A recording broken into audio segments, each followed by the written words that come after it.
Nasa bansa ngayon ang ilang Korean businessmen at investors para bisitahin ang ilan sa ating mga ipinagmamalaking tourist destinations at para maghanap ng mga posibleng pagtayuan ng kanilang negosyo. Nagbabalik si Eunice Monte. Bumisita sa bansa ang ilan sa mga Korean businessmen at investors para silipin ang mga magagandang tanawin at mga potential business sites ng ating bansa.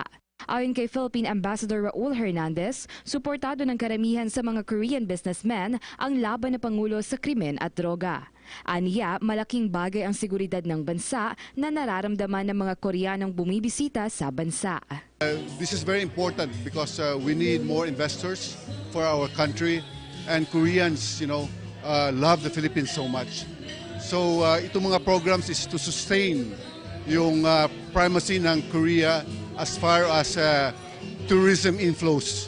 Sa katunayan nito nakaraang taon, umabot na sa 1.3 million ang bilang ng mga Koreanong dumadalaw sa Pilipinas at inaasahan naman ang 1.4 million na Koreans sa susunod na taon. Nakausap rin ng PTV team ang consulate ng Korea na si Lee Kwang-yong na first time bumisita sa bansa. Aniya nagulat siya dahil malaki ang pagkakaiba ng kanyang mga di magagandang naririnig sa kahanga-hangang dinatnan niya sa ating bansa. So, not proper way livings.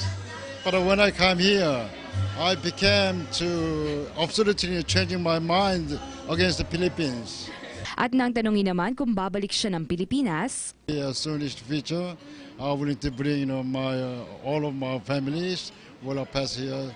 patunay lamang ito na bukod sa mga Chinese tourists, inaasahan din di lamang ang pagdagsa ng mga Koreanong turista sa ating bansa, kundi pati na rin ang pag-usbong ng mga bagong negosyo at kalakalan sa pagitan ng Pilipinas at ng bansang Korea.